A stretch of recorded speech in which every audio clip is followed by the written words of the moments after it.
রোহিঙ্গাদের জন্য খাদ্য বরাদ্দ অর্ধেকের বেশি কমিয়ে ফেলার কথা জানিয়েছে জাতিসংঘের সহযোগী সংস্থা বিশ্ব খাদ্য কর্মসূচি WFP। আগে রোহিঙ্গারা মাথাপিছু দৈনিক রেশন পেতেন 48 টাকা, আর আগামী মাস থেকে পাবেন মাত্র 24 টাকা সমমূল্যের। সচেতন নাগরিকরা বলছেন, এমন পরিস্থিতিতে রোহিঙ্গা শিবিরে খাদ্যের ঘাটতি দেখা দিতে পারে, এতে বাড়বে অপরাধ প্রবণতাও। বাংলাদেশে আশ্রয় নেয়া রোহিঙ্গাদের জন্য খাদ্য বরাদ্দ অর্ধেকে নামিয়ে আনার পরিকল্পনা করেছে জাতিসংঘ। চিঠির মাধ্যমে বিষয়টি জানিয়েছে জাতিসংঘের সহযোগী সংস্থা বিশ্ব খাদ্য কর্মসূচি WFP। এতে বলা হয়েছে, এপ্রিল থেকে রোহিঙ্গারা মাথাপিছু $6 রেশন সহযোগিতা পাবে প্রতি মাসে, যা আগে ছিল $12।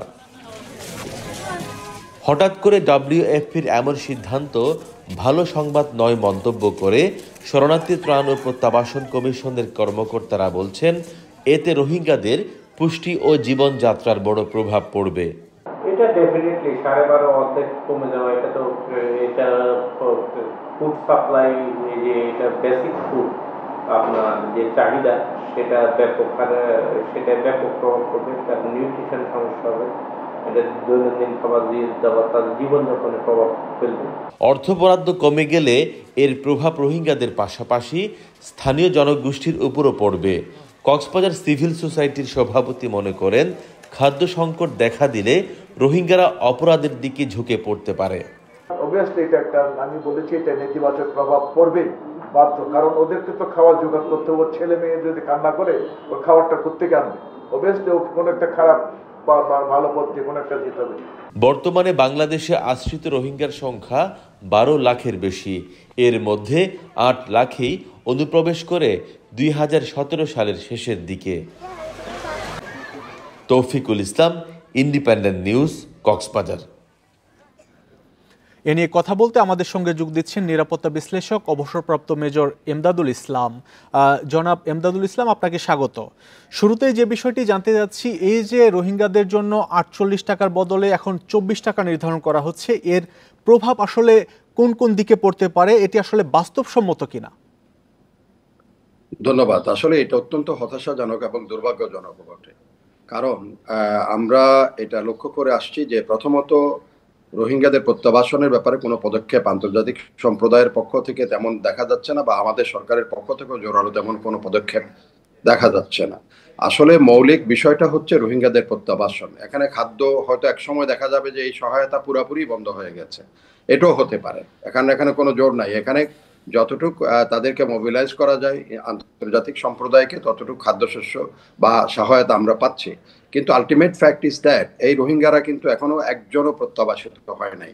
এবং এটা খুব আশ্চর্য হওয়ার বিষয় হবে না যদি আমরা দেখি বৃহৎ শক্তিগুলোর ওখানে অন্তকোন্দল যেটা আছে আরাকানকে ঘিরে বা রাখাইন স্টেটকে ঘিরে যেটা চলছে, আরাকান আর্মি ভার্সাস আপনার যে এই যে মিয়ানমার সেনাবাহিনীর মধ্যে, সেখানে রোহিঙ্গারা জড়িয়ে পড়ার সম্ভাবনা আছে এবং এটা আরো বেড়ে যাচ্ছে এখন, যেহেতু তাদের এখানে সহায়তা নাই। হতাশা তাদের মধ্যে বাড়বে এবং সেটা যখন হবে, এই আন্তর্জাতিক সম্প্রদায়ের বৃহৎ শক্তিগুলি সেখানে দ্বান্দ্বিক একটা পরিস্থিতি সৃষ্টি করবে এবং রোহিঙ্গাদের সেখানে ব্যবহৃত হওয়ার বা তারা সেখানে জড়িয়ে পড়ার সমূহ সম্ভাবনা আছে। তখন বাংলাদেশের জন্য শুধু খাদ্য সহায়তার সংকট যে সেটা হচ্ছে সেটা নয়, শুধু তখন বাংলাদেশের স্বাধীনতা, সার্বভৌমত্ব, বাংলাদেশের নিরাপত্তা, এই সমস্ত কিছু এক ধরনের হুমকির মুখে পড়বে এই রোহিঙ্গাদের দ্বারা। আমাদের নীতি কৌশল প্রণেতা যারা আছেন তাদের এই বিষয়টা এখনই বিবেচনায় নিয়ে আন্তর্জাতিক সম্প্রদায় আরো উচ্চকণ্ঠ হওয়া উচিত।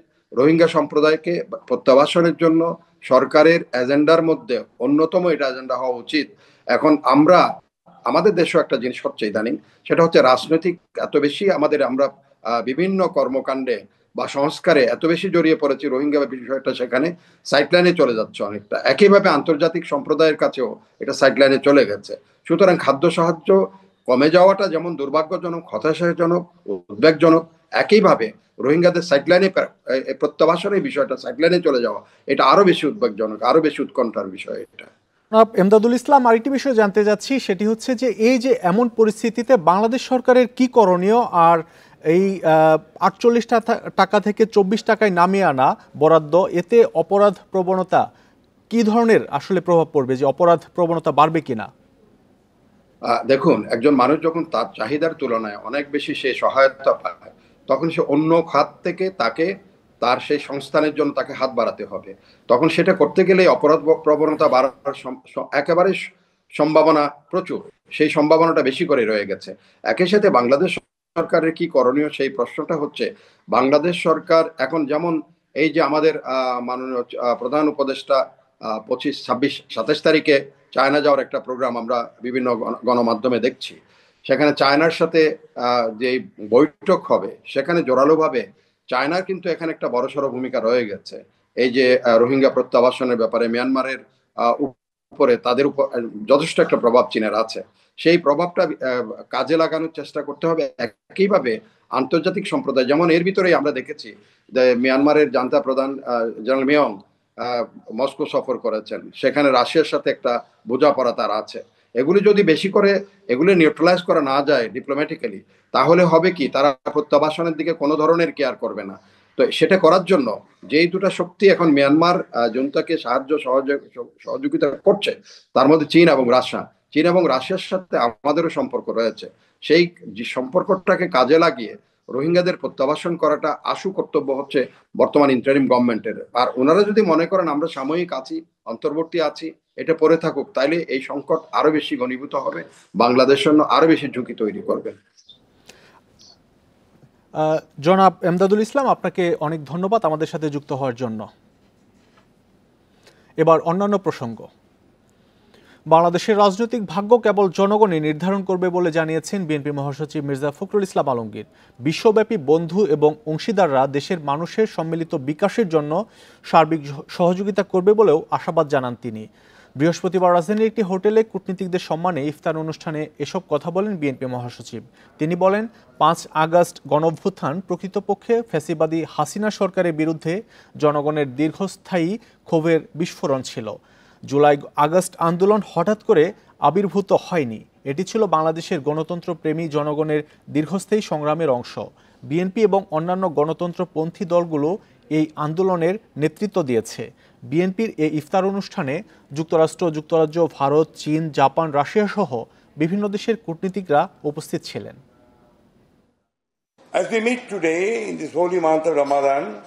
গণতন্ত্র এবং উদার বাণিজ্য অংশীদারিত্বের মাধ্যমে আমাদের অঞ্চলের সম্মিলিত অগ্রগতি নিশ্চিত করতে আমরা আমাদের অংশীদারদের সাথে ঘনিষ্ঠভাবে কাজ করতে চাই এবং আগামী দিনে আমরা আরও বেশি করে জনগণের সঙ্গে যোগাযোগ বৃদ্ধির জন্য কাজ করব। আমরা আরও নিশ্চিত করতে চাই যে বাংলাদেশের রাজনৈতিক ভাগ্য কেবল তার জনগণই নির্ধারণ করবে। ঢাকা বিশ্ববিদ্যালয়ের নারী হেনস্থার ঘটনা অত্যন্ত আপত্তিকর ও অগ্রহণযোগ্য বলে মন্তব্য করেছেন পরিবেশ উপদেষ্টা সৈয়দা রিজওয়ানা হাসান।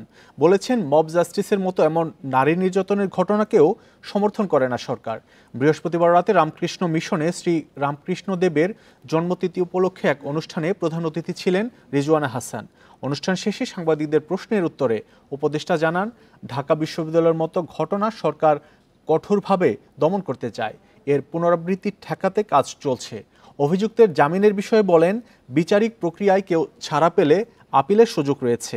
এ ঘটনার সঠিক তদন্তেরও দাবি জানান উপদেষ্টা।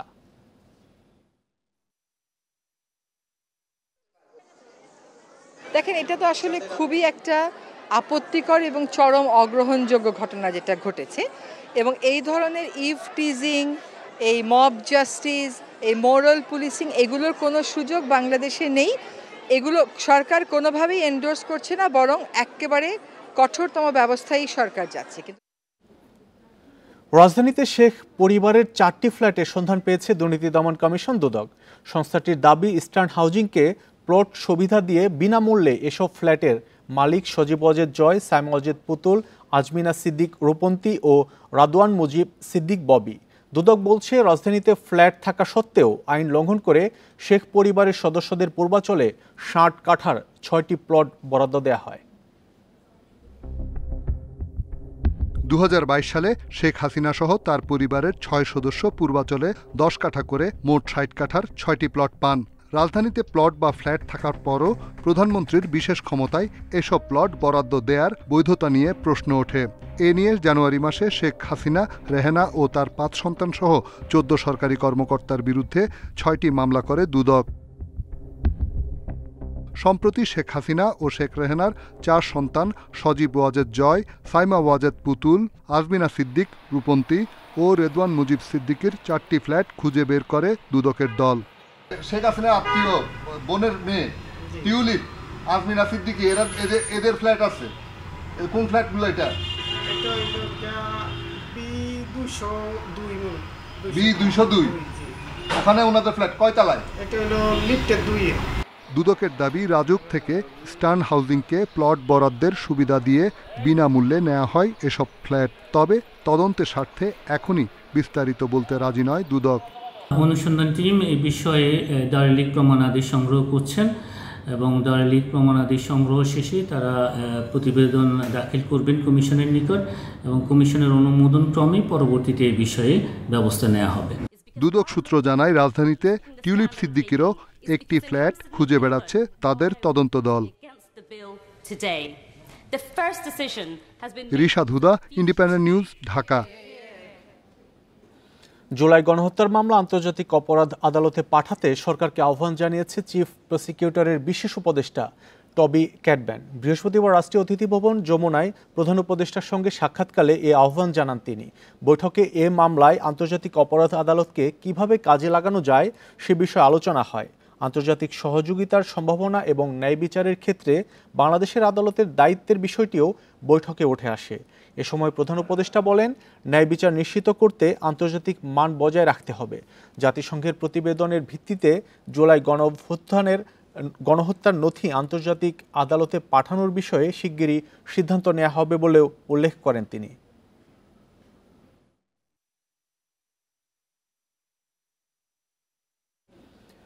জুলাই আন্দোলনকারীদের উপর হামলার অভিযোগে রাজশাহী প্রকৌশল ও প্রযুক্তি বিশ্ববিদ্যালয় রুয়েটের এক শিক্ষক সহ 2 কর্মকর্তাকে বরখাস্ত করেছে কর্তৃপক্ষ।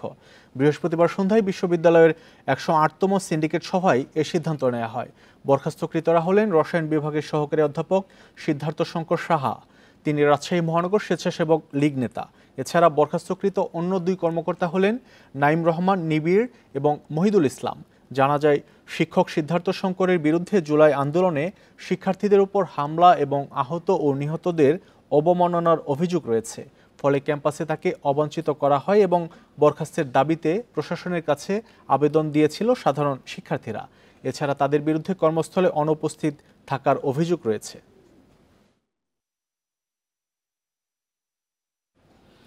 বিএনপি অফিসের পিয়ন পরিচয়ে আশুলিয়া থানার ওসির রাজনৈতিক পরিচয় তদন্তে আসা এবং অসাদাচরণকারী সুমন মিয়াকে গ্রেপ্তার করেছে পুলিশ। বৃহস্পতিবার রাতে আশুলিয়া থানায় সংবাদ সম্মেলনে এ তথ্য জানায় সাভার সার্কেলের অতিরিক্ত পুলিশ সুপার শাহিনুর কবির। এর আগে দুপুরে গোপন সংবাদের ভিত্তিতে চাঁদপুরের শাহরস্তি এলাকা থেকে সুমনকে গ্রেপ্তার করা হয়। সংবাদ সম্মেলনে পুলিশ জানায়, মঙ্গলবার আশুলিয়া থানায় নবাগত ওসি মনিরুল হক ডাবলুকে ছাত্রলীগের বলে বিব্রত করার চেষ্টা করেন সুমন। এ সময় তিনি দাবি করেন, বিএনপি অফিস থেকে তাকে ওসির বিরুদ্ধে তদন্ত করতে পাঠানো হয়েছে।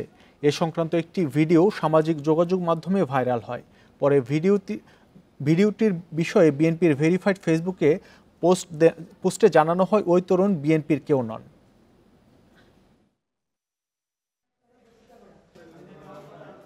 তিনি একসময় এই এলাকায় আশুলিয়ার শিল্প এলাকায় শ্রমিকের একজন নেতা হিসেবে ছিলেন। বর্তমানে আর ওই জায়গা থেকে তিনি নাই।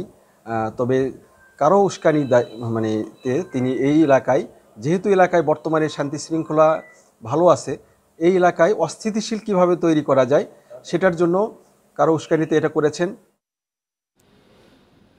এ নিয়ে আরও জানাতে সাভার থেকে যুক্ত হচ্ছেন সহকর্মী রুবেল আহমেদ। রুবেল আহমেদ, গ্রেপ্তারকৃত সুমনকে কোন মামলায় আটক করা হয়েছে আর আজকে তাকে আদালতে তোলা হবে কিনা বা রিমান্ড চাওয়া হবে কিনা?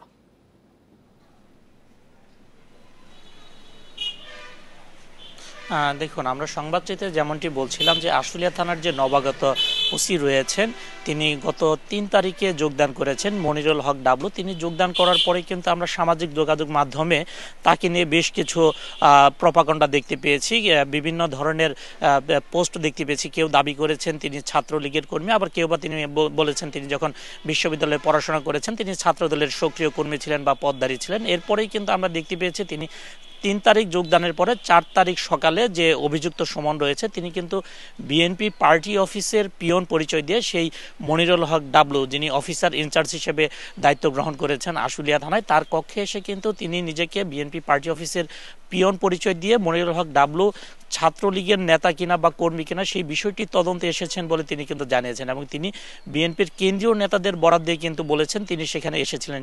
মনিরুল হক ডাবলুর কক্ষে সে সময় বেশ কিছু গণমাধ্যম কর্মী উপস্থিত ছিলেন। সেই গণমাধ্যম কর্মীরা যখন তার সাথে কথা বলেন তখন কিন্তু তিনি দাবি করেছিলেন তিনি বিএনপি পার্টি অফিসের কর্মী, বিএনপির কেন্দ্রীয় নেতাদের নির্দেশে তিনি এই তদন্তে এসেছেন বলে তিনি জানিয়েছিলেন। এই ঘটনার পরে কিন্তু যখন এই ভিডিওটি সামাজিক যোগাযোগ মাধ্যমে ছড়িয়ে পড়ে তখন কিন্তু আমরা দেখতে পেয়েছিলাম যে সাধারণ যে মানুষ রয়েছে তারাও কিন্তু তাকে আইনের আওতায় আনার জন্য দাবি জানিয়েছিলেন এবং এই ভিডিওটি দেখার পরে বিএনপির পক্ষ থেকে তাদের যে ভেরিফাইড ফেসবুক পেজ রয়েছে সেখানে কিন্তু তারা জানিয়ে দিয়েছিলেন যে ব্যক্তিটি, যে অভিযুক্ত যে সুমন, তিনি যে দাবি করেছেন বিএনপি পার্টি অফিসের পিয়ন, বিএনপির পক্ষ থেকে জানানো হয় তিনি বিএনপির কোনো পিয়ন বা বিএনপির সাথে সে সম্পৃক্ত নয় এবং আশুলিয়া থানার ওসিকে ফোন করে বিএনপির পক্ষ থেকে তাকে কিন্তু আইনের আওতায় আনার জন্য দাবি জানানো হয়েছিল বা অনুরোধ করা হয়েছিল। এরপরে আমরা দেখতে পেয়েছিলি ঢাকা জেলা পুলিশ এবং বিশেষ করে ঢাকা জেলা উত্তরের গোয়েন্দা পুলিশ তদন্তে নেমে এই অভিযুক্ত সুমনকে তারা কিন্তু চাঁদপুর জেলা থেকে গ্রেপ্তার করতে সক্ষম হয়েছে এবং এই সুমন চাঁদপুরে পালিয়ে গিয়েছিল। তিনি আশুলিয়ার একটি এলাকাতে ভাড়া থেকে তিনি শ্রমিক সংগঠনের সাথে কাজ করতেন বলে পুলিশের পক্ষ থেকে আমাদেরকে জানানো হয়েছে। পুলিশ বলছেন যে তার বিরুদ্ধে আইনগত প্রক্রিয়া শেষ করে তাকে আদালতে পাঠানো হবে এবং এই ঘটনায় তিনি কারো প্ররোচনায় বা কারো বুদ্ধিতে এমন কাজ করেছেন কিনা সেই বিষয়টি অধিকত তদন্তের জন্য তারা কিন্তু তার 7 দিনের রিমান্ড আবেদন করে আজ দুপুরে আদালতে পাঠানো হবে বলে গতকাল রাতে আশুলিয়া থানাতে যে সংবাদ সম্মেলনটি হয়েছে ঢাকা জেলার অতিরিক্ত পুলিশ সুপার সাভার সার্কেলের শাহিনুর কবির তিনি কিন্তু আমাদেরকে জানিয়েছেন এবং তিনি বলছেন যে এই আশুলিয়া অঞ্চলকে অস্থিতিশীল করার পায়তারা হিসেবেই তিনি কিন্তু এমন কাজটি করেছেন এবং পুলিশের ভাবমূর্তি বা আশুলিয়া থানার কর্মকাণ্ডকে বিতর্কিত করার উদ্দেশ্যেই তিনি এমন কাজটি করেছেন, যার ফলে পুলিশ কিন্তু তাকে গ্রেপ্তার করেছে এবং তাকে বিশেষ ক্ষমতা আইনের যে মামলা রয়েছে সেই মামলায় গ্রেপ্তার দেখিয়ে আজকে আদালতে পাঠানো হবে বলে পুলিশের পক্ষ থেকে জানানো হয়েছে। রিমান্ডে আনার পরে জিজ্ঞাসাবাদ শেষে জানা যাবে যে এর পিছনে আরও কেউ জড়িত কিনা। আশুলিয়া থানার ওসিকে হেনস্থার অভিযোগে একজনকে আটক করা হয়েছে, সে খবর জানাচ্ছিলেন সহকর্মী রুবেল আহমেদ।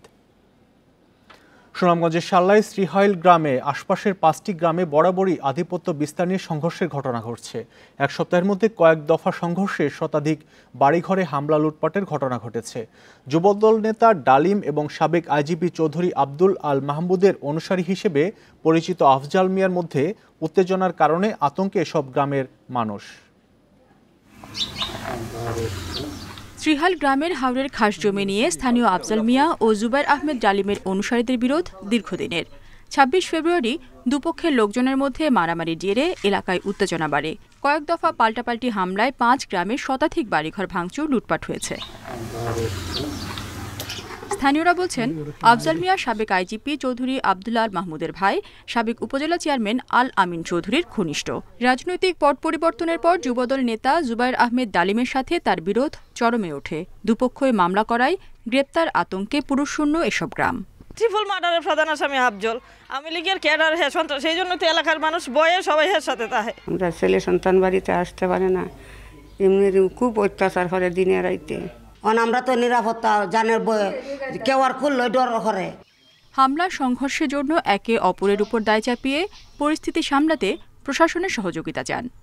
আফজল মিয়া আমার ভাই সান মিয়া এরা দরবার অভিলেখ দিছে না, ওইটা 80 মাস থেকে দরবার হইতো, খালি আমরা বাটিয়ে থাক খাদ্য করণ ভালো না। আফজল সান মিয়া উরুফ, হ্যাঁ, জিয়া রহমান কোয়েল এরার এই চৌধুরী আব্দুল আল মাহমুদের সহযোগিতা ভাই এই অবস্থান করতেছে। মানুষের নিরাপত্তা নিশ্চিতে সতর্ক আইনশৃঙ্খলা বাহিনী, বলছে পুলিশ। এখানে যে অরক্ষিত কিছু বাড়িঘর আছে, তারপরে শিশু আছে, তারপরে হলো মহিলারা আছে, তাদের যাতে পুনরায় কোনো সমস্যা না হয় এই জন্য টহল সবসময় আমরা জোরদার করে রাখছি এখন পর্যন্ত। এক যুগেরও বেশি সময় ধরে চলা দ্বন্দ্বের দ্রুত সমাধান চান স্থানীয়রা। Independent news. বছরের 2 মাস পার হলেও 3 কোটির মতো পাঠ্য বই এখনও ছাপানো শেষ হয়নি, আর 6 কোটি বই ছাপানো শেষ হলেও এখনও শিক্ষার্থীদের হাতে পৌঁছে দেওয়া সম্ভব হয়নি। এদিকে সব বই না পাওয়ায় পড়াশোনায় ব্যাপক ভোগান্তি হচ্ছে শিক্ষার্থীদের। এনসিটিবি দাবি করছে 1 সপ্তাহের মধ্যে সব বই পাবে শিক্ষার্থীরা। স্বাভাবিক সময়ে বই ছাপাতে 4 থেকে 5 মাস সময় লাগে, কিন্তু গত 5 আগস্ট ছাত্র জনতার গণ অভ্যুত্থানের মুখে হাসিনা সরকারের পতনের পর নতুন করে শুরু হয় সবকিছু। আগের শিক্ষাক্রম বাদ দিয়ে পরিমার্জন শেষে ডিসেম্বর নাগাদ 40 কোটি বই ছাপানোর কাজ শুরু হয়। সরকার ঘোষণা দিয়েছিল ফেব্রুয়ারির মধ্যেই সব শিক্ষার্থী নতুন বই পাবে। এদিকে ক্লাস শুরু হওয়ার 2 মাসেও সব বিষয়ের বই না পাওয়ায় ভোগান্তিতে শিক্ষার্থীরা। অন্যদিকে 40 দিনের রোজা ও ঈদের ছুটি শুরু হয়েছে। সব বই না থাকায় বাসাতেও ঠিকমতো হচ্ছে না পড়াশোনা। সময়টাকে এখন করে পুরো মানে এডুকেশন শিক্ষার্থীর যে পুল, এই শিক্ষার্থী পুল এবং শিক্ষক পুলটাকে এক ধরনের বিপদের মধ্যে ফেলতে হয়েছে। অনলাইনে বই দিচ্ছে, কারণ অনলাইনে বই দিলেই তো শিক্ষকরা পাচ্ছে, কিন্তু শিক্ষার্থীরা সেটা পাচ্ছে না। এনসিটিভির তথ্য অনুযায়ী 3 কোটির মতো বই এখনো ছাপানোই শুরু হয়নি। অন্যদিকে 6 কোটি বই ছাপানো শেষ হলেও সরবরাহ করা সম্ভব হয়নি। এদিকে কাগজ সংকটের জন্য বই ছাপানো বন্ধ আছে। এনসিটিভির তত্ত্বাবধানে চীন থেকে 8,000 টন কাগজ আমদানি করা হচ্ছে। এর মধ্যে 2,000 টন এসেছে। তৃতীয় কিস্তির কাগজটা আরও 2-4 দিন পরে পাবো। এই কাগজটা পাওয়ার সাথে নির্ভর করতেছে বইগুলোর সরবরাহ। অনেকে ইতিমধ্যে কাগজের অপেক্ষা না করে যাদের অল্প স্বল্প বই বাকি ছিল তারা বাজার থেকে কাগজ ক্রয় করে দিচ্ছেন। এই কাগজগুলা হাতে পাওয়ার পরে 5-7 দিন সময় লাগে প্রিন্টিং বাধাই করার জন্য। এনসিটিভি বলছে 1 সপ্তাহের মধ্যেই সব বই ছাপানো শেষ করা যাবে। আমরা পর্যন্ত ফোন করে তাদের কাছ থেকে বলেছি, অন্যান্য ব্যাংকের ক্ষেত্রে আমরা তাই করেছি। এমডিদেরকে ফোন করে দিয়েছি আমরা, যাতে তারা ব্যাংকের ইয়েতে পায়, সুবিধা পায়। সেগুলো করার পরে তারপরে তারা বললো যে আমাদের কাগজের সংকট, হার্ড কার্ডের সংকট, এগুলো আমরা সমাধান করে যাচ্ছি। এদিকে 1 সপ্তাহের মধ্যে পর্যাপ্ত কাগজ পাওয়া যাবে কিনা তা নিয়ে রয়েছে সংশয়। সেই সঙ্গে স্কুল বন্ধ থাকায় বই কিভাবে শিক্ষার্থীরা পাবে তা নিয়েও রয়েছে দুশ্চিন্তা। Nure Alam, independent news, Dhaka. NID সেবা নির্বাচন কমিশনের অধীনে রাখার দাবিতে প্রধান নির্বাচন কমিশনারের কক্ষের সামনে অবস্থান কর্মসূচি পালন করেছে ইসি সচিবালয়ের কর্মকর্তা কর্মচারীরা। দাবি না মানলে 12 মার্চ মানববন্ধন ও 13 মার্চ থেকে কর্মবিরতির হুঁশিয়ারি ইসি কর্মকর্তা কর্মচারীদের। এ বিষয়ে প্রধান নির্বাচন কমিশনার জানান, এনআইডি কার্যক্রম ইসির অধীনে রাখতে সরকারকে লিখিত দাবি জানানো হবে। জন্ম নিবন্ধন, এনআইডি ও পাসপোর্ট সেবা নিয়ে দুর্ভোগ জটিলতা নিরসনে স্বতন্ত্র কমিশন করার উদ্যোগ নিয়েছে অন্তর্বর্তী সরকার। সেই লক্ষ্যে সিভিল রেজিস্ট্রেশন 2025 নামে একটি অধ্যাদেশের খসড়া তৈরির কাজ চলছে। মন্ত্রিপরিষদ বিভাগ এ নিয়ে স্থানীয় সরকার, সুরক্ষা সেবা বিভাগ, স্বাস্থ্য সেবা বিভাগ সহ সংশ্লিষ্টদের মতামত নিচ্ছে। এমন পরিস্থিতির মধ্যে ইসি সচিবালয়ের কর্মকর্তা কর্মচারীরা উদ্বেগ প্রকাশ করেছেন প্রধান নির্বাচন কমিশনার এএমএম নাসির উদ্দিনের কাছে। অন্তর্বর্তী সরকারের এই উদ্যোগের পর ক্ষোভ দানা বাঁধতে থাকে ইসি কর্মকর্তা কর্মচারীদের মধ্যে। সিইসির কাছে আগামী বুধবারের মধ্যে দৃশ্যমান পদক্ষেপের দাবি জানিয়েছে ইসি কর্মকর্তারা। ভোটার তালিকা ডাটাবেস এনআইডি তৈরি হয়, এটা নির্বাচন কমিশনের একটা অন্যতম কাজ সেটা। আর এটার সাথে ইলেকশন জড়িত, নির্বাচন জড়িত। আর এনআইডি যদি এখন নিয়ে যাওয়া হয়, নির্বাচনের হুমকির সম্মুখীন হবে। সকল অফিসে, আমাদের নির্বাচন অফিসগুলোতে এবং সচিবালয় সহ আমরা মানববন্ধন করব। এরপরেও যদি আমরা কোনো কার্যকর পদক্ষেপ না দেখি, তার পরবর্তীতে কর্মবিরতি থেকে শুরু করে আরো কঠোর পদক্ষেপ আমরা গ্রহণ করব। সিইসি বলেন, সার্বিক বিষয়গুলো নিশ্চয়ই সরকার বিবেচনায় নিবে। লিখিতভাবে সরকারের কাছে ইসির অবস্থান জানানো হবে বলে উল্লেখ করেন তিনি।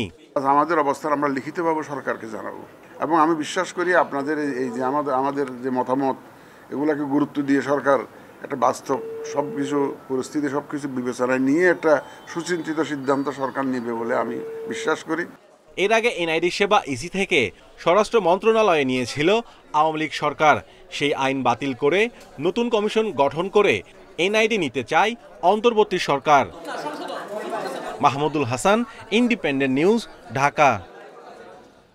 কর্মকর্তা কর্মচারীদের দাবির মুখে পদত্যাগ না করার ঘোষণা দিয়েছেন পুঁজিবাজার নিয়ন্ত্রণ সংস্থা বিএসইসির চেয়ারম্যান খন্দকার রাশেদ মাকসুদ। তিনি বলেন, কোনো অন্যায় দাবির কাছে মাথা নত করা হবে না। বৃহস্পতিবার পদত্যাগের দাবি ও কর্মকর্তাদের কর্মবিরতির মধ্যে দুপুরে অফিসে এসে এ ঘোষণা দেন তিনি। অন্যদিকে নতুন চেয়ারম্যান নিয়োগ না হলে কর্মবিরতি চালিয়ে নেওয়ার কথা জানান কর্মকর্তা কর্মচারীরা। পূর্ব ঘোষিত কর্মসূচি অনুযায়ী সকাল ৯টা থেকে কর্মবিরতি শুরু করে পুঁজিবাজার নিয়ন্ত্রক সংস্থা বিএসইসির কর্মকর্তা ও কর্মচারীরা। যথাসময়ে অফিসে আসলেও তারা সব ধরনের কাজ থেকে বিরত ছিলেন। এ সময় বিএসইসি ভবনে বাড়ানো হয় নিরাপত্তা ব্যবস্থা। বিকেল ৩টায় সেনাবাহিনীর উপস্থিতিতে অফিসে আসেন চেয়ারম্যান রাশেদ মাকসুদ। সংবাদ সম্মেলনে পদত্যাগ না করার ঘোষণা দিয়ে তিনি জানান, সরকারের নির্দেশে দুর্নীতির বিরুদ্ধে যে কাজ চলমান তা আরও জোরদার করা হবে। আমরা অ্যাকচুয়াল পরিমাণ সেই মিশন থেকে সরব। কোনো ধরনের অন্যায় দাবির কাছে আমরা মাথা নত করব না। যখন আমাদের এনফোর্সমেন্ট অ্যাকশনটা শেষ হবে তখন আমরা তদন্ত প্রতিবেদন আপনারা আমাদের ওয়েবসাইটে পেয়ে যাবেন। এর আগে কর্মকর্তা কর্মচারীরা সংবাদ সম্মেলনে জানান, নতুন চেয়ারম্যান নিয়োগ দিয়ে স্বাধীন কমিশন গঠন না হলে তাদের কর্মবিরতি চলবে। বর্তমান কমিশনকে অবনতি বিলম্বে পদত্যাগ করতে হবে। কমিশন কর্তৃক সেনাবাহিনীকে মিথ্যা তথ্যের মাধ্যমে ডেকে এনে কর্মকর্তা কর্মচারীদেরকে লাঠিচার্জ করার জন্য নিঃস্বার্থ ক্ষমা চাইতে হবে। সংস্কারের অংশ হিসেবে কমিশনকে রাজনৈতিক হস্তক্ষেপ মুক্ত করারও দাবি কর্মকর্তাদের। তৌহিদ রানা, ইন্ডিপেন্ডেন্ট নিউজ, ঢাকা। জয়পুরহাটে আলুর বাম্পার ফলন হয় সংরক্ষণ নিয়ে ভোগান্তিতে কৃষকেরা।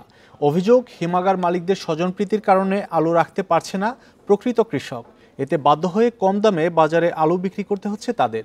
এদিকে সহজে আলু সংরক্ষণে নানা পরামর্শ দিচ্ছে কৃষি বিভাগ। আলু নিয়ে দীর্ঘ লাইনে কৃষকেরা অপেক্ষা করছেন হিমাগারে সংরক্ষণের জন্য। খেতলালের হিমাদ্রি হিমাগার সহ জেলার 20টি হিমাগারের চিত্র একই। 2 দিন ধরে অপেক্ষা করেও সুযোগ পাচ্ছেন না। কৃষকদের অভিযোগ, আলু সংরক্ষণে স্বজনপ্রীতি করছে হিমাগার মালিকরা। এতে বিপাকে পড়ছেন প্রকৃত কৃষক। সংরক্ষণ করতে না পেরে অনেকে আবার কম দামে আলু বিক্রি করতে বাধ্য হচ্ছেন। এতে গুনতে হচ্ছে লোকসানও। ট্রাকের আলু নিচ্ছে, কিন্তু আমাদের সাধারণ কৃষকদের আলু নিচ্ছে না। আমরা ভোগান্তির মধ্যে আছি। ফোন করে স্টোর খুলিছে, তখন আমি আলু নিয়ে আইছি। নিয়ে আসে দেখি যে ওরা ব্যবসায়িকদের আলু স্টোরে ঢুকাইছে। আমরা কালকে আইছি সন্ধ্যায়। স্টোর রাখা পারলাম না, এই জন্য আমাদের আলু নিচ্ছে না। এখন কি করব, বিদায় বাজারে আমরা বিক্রি করে খাচ্ছি। অভিযোগ অস্বীকার করে হিমাগার কর্তৃপক্ষ বলছে, এই বছর জেলায় পর্যাপ্ত আলুর ফলন হয়েছে। হিমাগারে জায়গা না থাকায় কৃষকের ভোগান্তি হচ্ছে। আমাদের স্টোরে ক্যাপাসিটি যেটা, সেটা ফুলফিল হওয়ার পরেও আরো অতিরিক্ত আলু থাকা যাচ্ছে, যেটা আমরা নিতে পারছি না। পটাশে আলু ওঠার পরেও অনেক আলু রয়ে যাবে, যেগুলো সংরক্ষণের অভাবে অনেক নষ্ট হওয়ার সম্ভাবনা আছে। এই পরিস্থিতিতে আলু রপ্তানির উদ্যোগের কথা বলছে কৃষি বিভাগ। পাশাপাশি 3 মাস পর্যন্ত আলু সংরক্ষণের নানা পদ্ধতি ও পরামর্শ দিচ্ছে তারা। আলুর দাম ন্যায্য মূল্য নিশ্চিত করার জন্য আমরা আলুর রপ্তানির ব্যবস্থা গ্রহণ করছি এবং একই সাথে কৃষকরা যেন তাদের নিজের বাড়িতে প্রাকৃতিকভাবে আলুটা সংরক্ষণ করতে পারে প্রায় 3 মাস পর্যন্ত, তার জন্য কৃষকদেরকে পরামর্শ দিচ্ছে। এবছর জেলায় আলুর উৎপাদনের লক্ষ্য নির্ধারণ করা হয় 10,50,000 মেট্রিক টন। এরই মধ্যে লক্ষ্যমাত্রার চেয়ে 2 লাখ টন বেশি আলু উত্তোলন করেছে কৃষক। Independent news. এবার নিত্যপণ্যের বাজার পরিস্থিতির খবর জানবো। রাজধানীর কারওয়ান বাজার থেকে যোগ দিচ্ছেন সহকর্মী শাহিদ আহমেদ। শাহিদ আহমেদ, রমজানে বাজারে নিত্যপণ্যের দাম কেমন দেখছেন, আর সয়াবিন তেলের যে সংকট ছিল, বোতলজাত সয়াবিন তেলের, সেই সংকট এখন কেটেছে কিনা?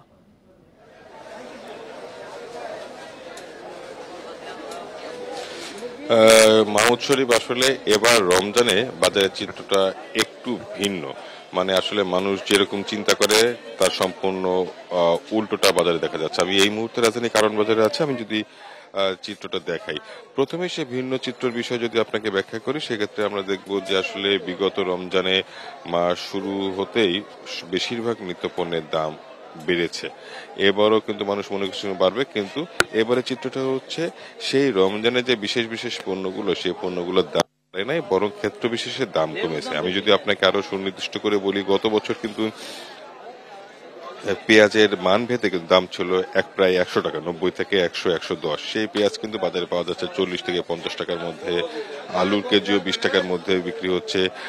সাথে অন্যান্য যে সালাতের উপকরণ অর্থাৎ শসা, টমেটো, গাজর এগুলো কিন্তু আপনার 30 থেকে 40 টাকা, 20-30-40 টাকার মধ্যে পাওয়া যাচ্ছে। অর্থাৎ এখানে যারা ক্রেতা আছে তারা যেটা বলছে আসলে অন্যান্য বছরে এই উপকরণগুলোরই দ্বিগুণ দাম হয়, কিন্তু এবারে সে দামটা অনেক বেশি নাগালে আছে। পাশাপাশি যদি চিনির বিষয়টা বলা হয়, রোজার অন্যতম একটা উপকরণ সেটাও কিন্তু 120 থেকে 125 টাকার মধ্যে রয়েছে, ডিমের ডজনও 120 টাকার মধ্যে রয়েছে। এর পাশাপাশি যদি আমি যদি এই বছরের রমজানের শুরুতে আর আজকে কিন্তু প্রথম শুক্রবার পড়ছে, সেই সপ্তাহের ব্যবধান যদি হিসাব করি সেক্ষেত্রে বাজারে সয়াবিন তেলের সরবরাহটা বেড়েছে। আপনি জানেন যে প্রায় 1 থেকে 2 মাস ধরে সয়াবিন তেলের মাত্রাতিরিক্ত সংকট ছিল। এই সংকটের কারণে কিন্তু তেল পাওয়া যাচ্ছিল না, দামটাও কিন্তু ক্ষেত্র বিষয়ে অনেক সময় বেশি নিয়ে হয়েছিল। কিন্তু রমজানের প্রথম 2-3 দিন থেকে আসলে সয়াবিন তেলের সরবরাহ বাড়তে শুরু করেছে। কারণ বাজার সহ বেশিরভাগ বাজারে বোতলজাত সয়াবিন তেল খুব সহজে পাওয়া যাচ্ছে। দাম বিক্রি হচ্ছে প্রতি লিটার 175 টাকা। যদিও দাম নিয়ে একটু অসন্তুষ্ট রয়েছে ক্রেতারা, তারা যেটা বলছে অনেক সময় দামটা ক্ষেত্র বিশেষে 5 থেকে 10 টাকা বেশি নিয়ে হয়েছে, যদিও সে অভিযোগ বিক্রেতারা অস্বীকার করছে। এর পাশাপাশি যদি মাংসের বাজারে বলা হয়, সেখানে মাংস বাজারে গরুর মাংস কিন্তু 750 থেকে 780 টাকা এবং ব্রয়লার মুরগি 200 টাকা, সোনালী মুরগি 250 থেকে 260 টাকা বিক্রি হচ্ছে। তবে যদি অস্বস্তির বিষয়টা বলা হয়, অস্বস্তির বিষয় সবজি বাজারে অস্বস্তি বাড়াচ্ছে ভক্তদের জন্য। সালাতের উপকরণ বাইরে যে সবজিগুলো আছে, করলা 100 থেকে 120 টাকা বিক্রি হচ্ছে, বেগুনের প্রতি কেজি 100 থেকে 120 টাকা বিক্রি হচ্ছে এবং শিম বিক্রি হচ্ছে 70 থেকে 80 টাকা কেজিতে, এবং পটলের কেজিও কিন্তু 100 টাকার উপরে বিক্রি হচ্ছে। অর্থাৎ রমজানের উপকরণগুলো ক্রেতা সাধারণের নাগালে থাকলেও যে অন্যান্য যে সবজিগুলো, সেই সবজিগুলোর দাম কিন্তু বিক্রি হচ্ছে 100 টাকার উপরে। এই সবজির বাজারে নিয়ন্ত্রণের জন্য তদারকির তাগিদ দিয়েছেন যারা ভোক্তা সাধারণ। যদি এক কথা আপনাকে বলা হয়, বাজারে সয়াবিন তেলের সংকট বেড়েছে, বেশিরভাগ রমজানের নিত্যপণ্যের দাম নাগালে থাকলেও সবজির দামটা চড়া। মূলত এই ছিল রাজধানী বাজার। রমজানের নিত্যপণ্যের বাজার পরিস্থিতি খবর রাজধানীর কারওয়ান বাজার থেকে জানাচ্ছিলেন সহকর্মী শাহিদ আহমেদ। সিলেটে শাহজালালের মাজারে 700 বছর ধরে চলছে গণ ইফতারের আয়োজন। প্রতিদিন মাজারে ইফতারে অংশ নেন কয়েকশো লোক। এক কাতারে মিলিত হন ধনী গরিব সবাই। ভক্ত দান আর মাজার কর্তৃপক্ষের টাকায় চলছে এই গণ ইফতার। সিলেট হযরত শাহজালালের মাজারে যুগ যুগ ধরে চলে আসছে গণ ইফতার। প্রতি বছর প্রথম রমজান থেকে শুরু হয় এই গণ ইফতার কর্মসূচি। দুপুরের পর থেকেই ইফতারের জন্য মাজারে জড়ো হতে থাকেন ভক্তরা। ইফতারে থাকছে বুটের পোলাও, আখনি অথবা মাংস খিচুড়ি, পাশাপাশি দেয়া হয় খেজুর, জিলাপি, পেঁয়াজু সহ নানা পদ। কালকে রাত্রে শেয়ারি করছি, আর বিকালবেলা ইফতারি করতেছি, অনেক ভালো লাগতেছে। সারা জীবনে আমরা এইভাবে করতেছি, সবাই একে মিত্রে মিলিয়ে আমরা ইফতার করি, সৌন্দর্য লাগে, ভালোই লাগে, এখানে আলাদা একটা শান্তি লাগে। মাজারে এক কাতারে মিলিত হন ধনী গরিব সবাই। তারা বলছেন, দরবারে মানুষে মানুষে নেই কোনো ভেদাভেদ। ঐতিহ্যবাহী এই ইফতারের স্বাদ নিতে পেরে খুশি আগতরা। মানুষ ওই থেকে ধনী গরিব সবাই একসাথে মিশে যে রমজান শরীফ যে ইফতারটা করে কত আনন্দ লাগে। ধনী গরিব নির্বিশেষে এখানে সবাই খাইতেছে, সবাই খাইতে ইচ্ছুক বা খাইতেছে। মাজার কর্তৃপক্ষ বলছে, রোজার শুরুর দিকে ভিড় কিছুটা কম থাকলেও শেষে তা বেড়ে হয় দ্বিগুণ। খুব রেয়ার লোক পাবেন যারা মাজারের জন্য আসতেছে বা শাহজালাল বাবাকে ভক্তি শ্রদ্ধা করে বলে যাই ওখানে একটু তবরুক খাবো, সে ওটা সিন্নিটাকে ইফতারটাকে একটা তবরুক মনে করে খায়। এই ধরনের 10% মানুষ পাবেন, আর বাকি সব মানুষ পাবেন আপনি গরিব ভোকা লোক। প্রতিদিন 200 থেকে 300 মানুষ ইফতারে অংশ নেয় বলে জানিয়েছে মাজার কর্তৃপক্ষ। Independent news.